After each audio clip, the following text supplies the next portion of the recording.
लीजिए प्रिय भक्तों, आज सभी भक्तों के बीच में एक भजन। एक गुजरिया दही लेकर के चलती है और एक भगत गुजरिया से कहता है कि थोड़ी दही हमको भी खिला दो, और दही मांगता है, खाने के लिए बोलता है तो दही गुजरिया नहीं देती। और आपस में दोनों में बाबा मोहन राम के बारे में चर्चा करते हैं, प्रशंसा करते हैं, और क्या कहते हैं, क्या लिख दिया, क्या बता दिया। आइए सुनते हैं भजन के माध्यम से। बाबा महाराज की जय, बोली धाम की जय, बाबा मोहन राम की जय।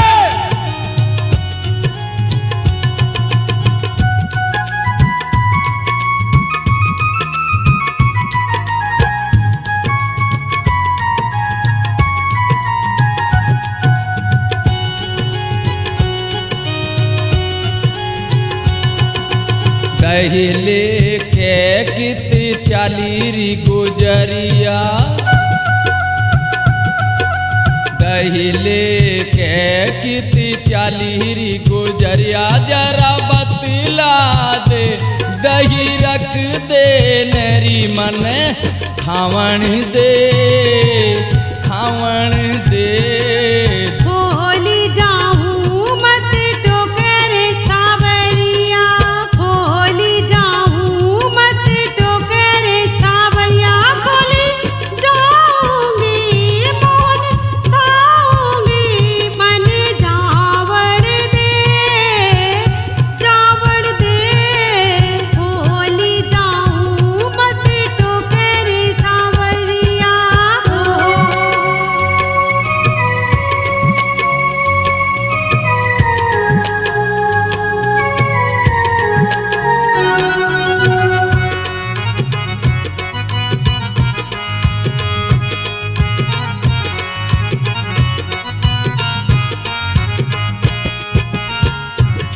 लड़के वकी शोभा न्यारी, धुने पे धोख लगाऊं हो।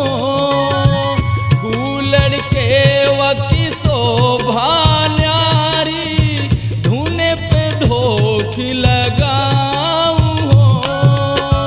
धोख लगाऊं, शीश झुकाऊं, धोख लगाऊं, शीश झुकाऊं, कर बाबा के जावण दे। दही ले कैरी कित चाली री गुजरिया, दही ले कैरी कित चाली री गुजरिया, मन बतला दे, मन समझा दे री दही खावण दे, खावण दे। दही लेके कित चाली री गुजरिया,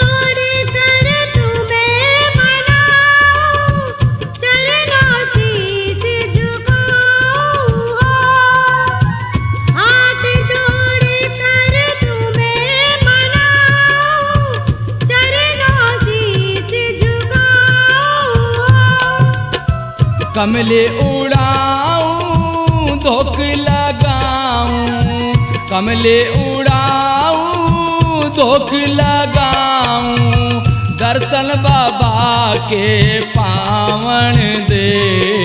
दही ले कैरी कित चाली री गुजरिया, दही ले कैरी कित चाली री गुजरिया, मन बतला दे, मन समझा दे री दही खावण दे, खावण दे। दही लेके कित चाली री गुजरिया, ओ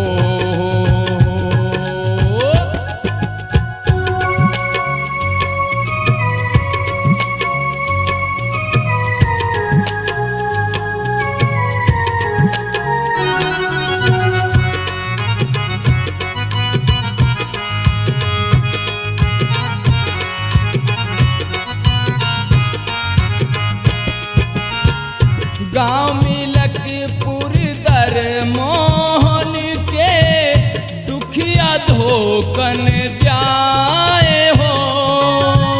गाँव में लखपुर दर मोहन के दुखिया धोकन जाए हो। धोकन जाए पर्चे दिखाए, धोकन जाए पर्चे दिखाए, बाबा की धोख लगावण दे।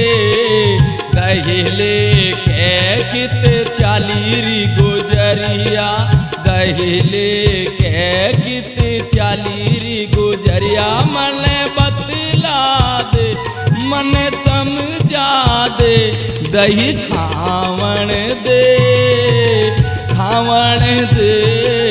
दहिले कैरी कित चालीरी गुजरिया हो।